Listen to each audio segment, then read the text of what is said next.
전력전자 회로 채널을 운영하는 최승원입니다. 오늘은 12번째인데요. 지금 보니까 스캔 자료가 완벽하지 않은 것 같아요. 이게 교육은 제가 하고 스캔은 후임이 하는데 약간 좀 페이지가 빠진 게 있는 듯한 느낌이네요. 나중에 확인해서 보강을 하도록 하겠습니다.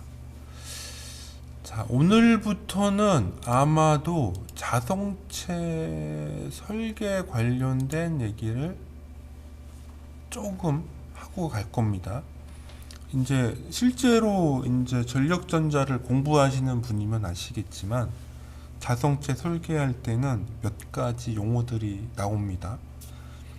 첫 번째로는 윈도우 유틸라이즈드 팩터라고 하는 KU, 보통 K라고 부르는 값이 나오는데 얘는 총 4가지 그 조건을 곱한 값입니다. 결론으로 얘기하면 뭐냐면 창면적, 나중에 창면적이 뭔지 설명 나와요. 창면적에서 창면적이 있다면 실제 우리가 보빈을 넣거나 테이프를 감거나 케이블을 하잖아요. 거기서 구리가 아닌 애들의 면적, 아니 구리가 아니라 구리가 아닌 면적이 있잖아요. 그러니까 창면적에 구리가 가득 차 있는 게 아니라고요. 그거를 계산하는 수식입니다. 그래서 K는 여기서부터 S1, S2, S3, S4 총 4가지가 있는데 S1은 뭐냐면 권선에서 총 단면적에서 진짜 구리의 면적.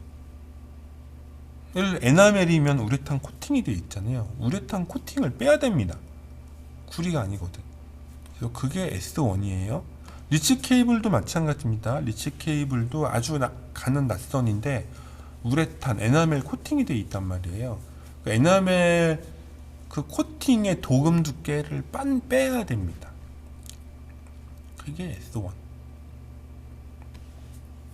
두 번째는 케이블을 감잖아요. 감으면 그 케이블이 지나가지 못하는, 감기지 못하는 빈 공간들이 생겨요. 그래서 보통은 우리가 케이블이 원형이 있잖아요. 원형. 그죠? 원형이기 때문에 케이블이 원형이 딱딱딱딱 붙으면 이 원형 테두리 주변에 사각으로 쓰이지 못하는 공간이 생기거나 이렇게 3층으로 사이사이 케이블이 들어가면 약간 삼각형 형태의 빈 공간이 생깁니다. 혹은 코어에 감잖아요. 이게 케이블이요. 이렇게 붕 떠는 데가 있어요. 실제 이런 면적 같은 데 보면 이게 완전 달라붙지 않습니다. 그리고 케이블끼리 다닥다닥 붙어 있지도 않아요. 이게 그 텐션 때문에 이 약간씩 틈이 좀 있거든요. 이 모든 것 여튼 간에 감는 공간에서 이 윈도우 에어리어에서 여튼 간에 이 공간 쓸 수 있는 전체 공간에서 실제로 이제 이 안 들어간 공간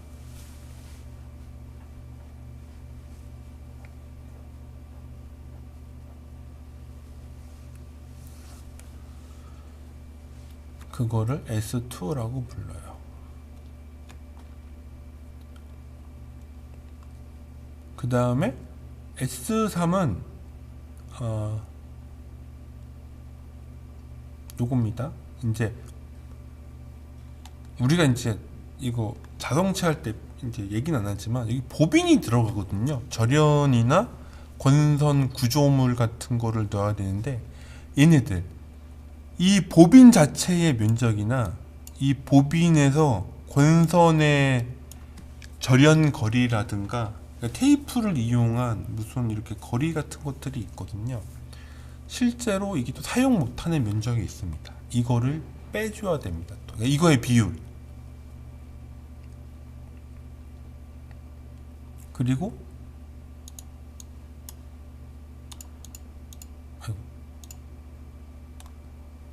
S사는 인슐레이션 팩터라고 해가지고 여기 이제 우리가 층간 들어가는 테이프 같은 게 들어가요. 이런 테이프들의 비율. 그래서 이 다 보시면 뭐냐면 이 상수 4개가 각각 사용하는 메타리얼 소재에서 창면적에서 구리가 얼마나 있느냐입니다. 결과적으로 구리가 얼마나 있느냐. 그래서 이 4가지 팩터를 곱하면 통상적으로 이제 제가 본 참고 자료에서는 0.1, 0.4 정도를 얘기하고요. 진짜 막 운이 엄청 좋아서 구리버스 바를 뭐 진짜 가득가득 감아서 꽉 채웠다고 쳐. 그래도 이 값이요 0.7 이상 올라가기가 어려워요. 그래서 결론이 뭐냐면 우리는 이 창면적에 구리를 관통시켜서 자기적 효과를 얻는데 실제로 이 면적을 우리가 다 못 쓴다 이거죠. 다 못 쓰니까 권선이 자기장에서 받는 면적이 실제로는 창면적이랑 좀 다르다는 겁니다. 줄어.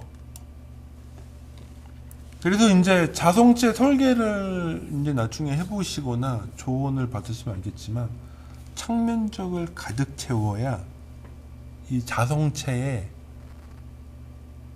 그 자기적 능력을 최대치로 쓸 수 있어요. 최대치로. 아주 중요합니다.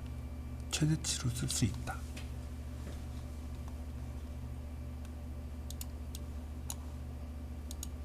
이거 안 돼. 그 다음에는 스킨 이펙트라고 해가지고 실제 스위칭 주파수 때문에 생기는 문제인데 동이요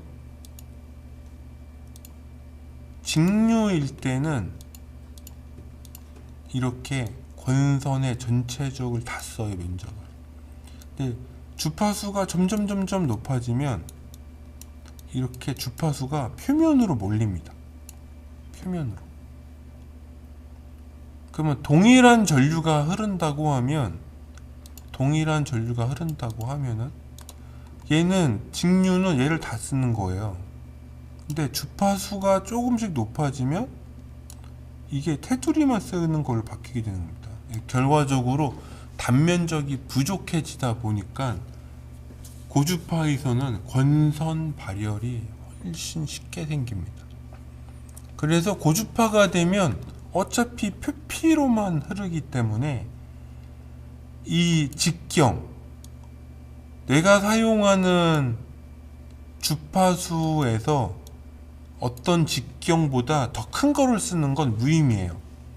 그래서 대체적으로 우리가 양산을 하면요 0.1 이하로는 사실 권하진 않습니다. 0.1 이하도 있긴 한데 이게 양산성이 제일 좋아요. 안 끊어지기도 하고 적당하고. 그리고 우리가 쓰는 대부분의 주파수 진짜 500km 막 넘지 않는 이상은 500km 미만에서는 거의 얘가 되면 고주파라고 했더라도 거의 다 써요. 거의 다. 요게 한 가지가 있고요.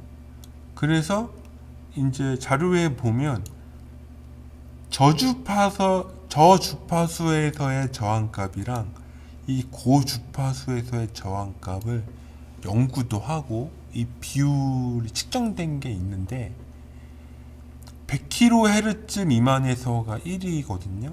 근데 200kHz가 넘어가면 일단 2배가 넘어갑니다. 2점 몇 나와요.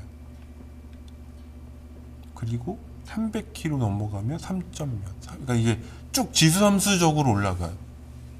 그래서 주파수가 2배가 되면 권선 저항이 2배가 아니라, 그러니까 권선 저항이 일정한 게 아니라 권선 저항이 증가해요. 그래서 권선 저항이 고주파에서 꽤 많이 난다. 200kHz까지는 거의 1.5배에서 2배였던 걸로 기억하고요. 이제 300kHz, 400kHz 도면은 막 3배, 4배, 막 6배까지도 증가하거든요. 그래서 고주파가 정말 어렵습니다. 여기 적어놨네요. 그래서 100kHz에서 구리 기준으로 필요한 직경이 0.2m거든요. 그러니까 우리가 0.1짜리 쓰면은 사실 고주파에선 다 쓸 수 있는 겁니다.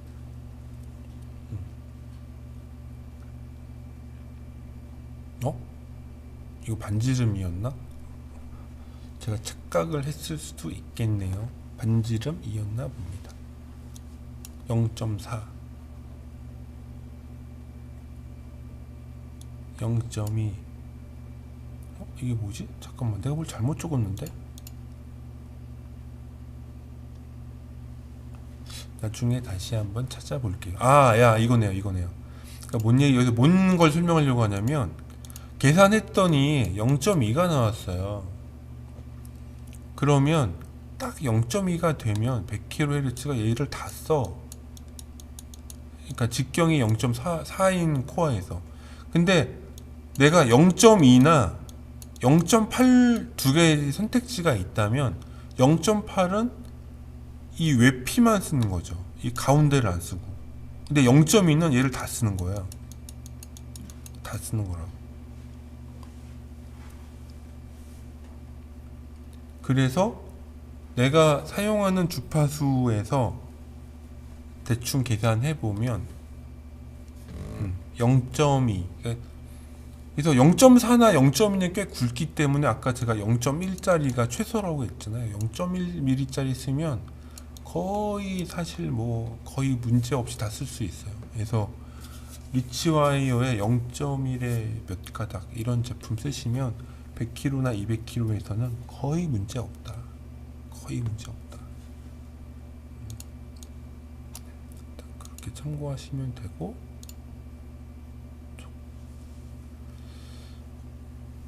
자, 그래서 우리가 자성체가 제어할 수 있는 전기 에너지를 어떻게 할 것이냐, 이거를 이제 파워 핸들링 어빌러티라고 해서 AP라고 부르는데, 그냥 쉽게 말하면 전력 취급 혹은 제어의 능력치입니다. 근데 이게 저도 궁금해서 옛날에 논문이나 자료를 찾아봤는데 이게 물리학자들이 만든 것 같아요, 이 수치에 대해서. 근데 이게 실험 특정에 의한 결과를 통계치를 내신 걸로 알고 있습니다. 내가 또 잘못 알고 있을 수도 있으니까. 근데 저도 궁금해서 찾아봤을 땐 그랬어요. 그래서 이게 물리학자나 이런 쪽에서 실제 자성체랑 전기 에너지의 상관관계를 막 자료를 찍었더니 이게 통계치가 나오잖아요. 그랬더니 코어 자성체에서 전기 에너지를 다룰 수 있는 어떤 능력치라는 게 창면적이랑 단면적의 곱에 비례한다는 걸 알아내신 거죠. 대단한 능력 아닌가요? 이걸 알아낸 거야. 그래서 뭐냐면 우리가 코어의 AP 값이라고 하면은 이게 우리가 제어하고자 하는 전기 에너지의 용량을 감당할 수 있냐 없는데, 이 감당 여부의 지표가 단면적 곱하기 창면적이야. 그래서 우리가 코어의 물리적 형상을 알면요, 피지컬 디멘전, 창면적과 크로스 에어리어, 그러니까 윈도우 에어리어, 크로스 에어리어의 곱으로부터 얘가 어느 정도의 파워를 핸들링할 수 있다라고 하는 등급표를 받는 거죠. 등급표. 이 숫자가 물리적 의미가 있는 게 아니야. 그러니까 크고 작음의 상대적인 비율만 비교할 수 있어요. 왜냐면 얘가 단위계가 센티미터의 4제곱이거든요. 그래서 얘가 부피 개념이 아니에요. 그러니까 무슨 덩어리 개념이 아니야. 그냥 상수야, 상수. 우리 마치 자동차로 치면 1등급, 2등급, 3등급, 4등급 이런 거. 상수. 누메릭 코드야, 그냥 숫자야, 숫자. 그래서 이거는 트랜스포머와 관련된 서적, 논문을 보면 그 다양한 코어에서 실측된 AP 값들이 있습니다. 그래서 그거를 뽑으면 되고요. 그럼 우리는 그 코어가 어느 정도 등급인지 알았어. 그러면은 어떤 거를 쓸 것이냐는 뭐냐면은 전기 사양을 계산해서 구하는 거예요. 전기 사양에서부터 파워 핸들링 등급이 나옵니다. 여기도 AP라고 불러요. 얘는 일렉트리컬 컨디션에서 구하는 겁니다. 그래서 KF, KU, BM, JF 분의 PT 곱하기 10의 4승 CM4. 이것도 훌륭하신 뭐 소재나 물리 쪽 하시는 분들이 구해주신 수식인 거죠. 그래서 이거를 앞뒤를 보면 여기서 AP는 여기 AP는 코어의 치수로부터 등급이 나온 거고요. 근거가 있냐? 근거는 모르겠지만 이제 이걸 연구하신 과거의 훌륭한 과학자분들이 실험을 해봤더니 어떤 전기 에너지에서 이 코어의 크기라는 거는 어느 정도 비례관계가 있더라. 그게 물리적 크기로 결정된다. 이런 논리고요. 우리는 전기공학과니까 도대체 우리는 코어를 선정할 때 어떤 기준으로 하느냐, 그게 바로 요겁니다. 요 전기 수식을 넣어서 여기서 필요한 등급을 받는 겁니다. 그래서 전력 총량, 창 이용률, 전류 밀도, 주파수, 자기 밀도 크기, 전류 파형 수식.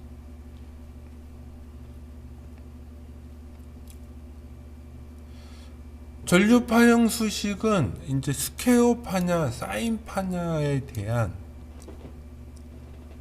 얘기고요. 그러니까 들어가는 에너지의 파형이 이 사인이냐 사각파냐 이거에서 결정되는 상수입니다. 대부분의 컨버터는 4를 넣고요. 이제 공진 컨버터 같은 거 할 때는 4.44 뜹니다. 여기서 우리는 알 수가 있죠. 전기 설계 사양이 필요하다는 거를. 그러니까 자성체를 선택하려면 어떤 용량에 어떤 주파수에 어떤 전류 밀도에 어떤 자기 밀도에 창 면적과 제어하는 전류의 파형이 뭔지를 결정하고 나면 여기서 전기 사양에서 나오는 AP가 나오고요. 우리가 코어를 고르면 물리적 치수로부터 AP가 나와서 우린 이 두 개를 비교를 하는 겁니다.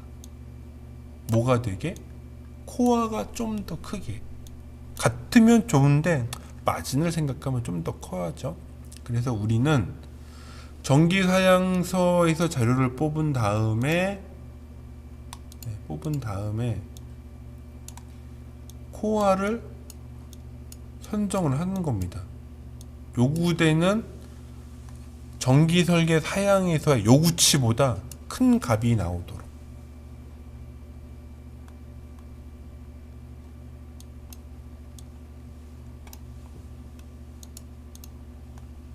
여기까지네요.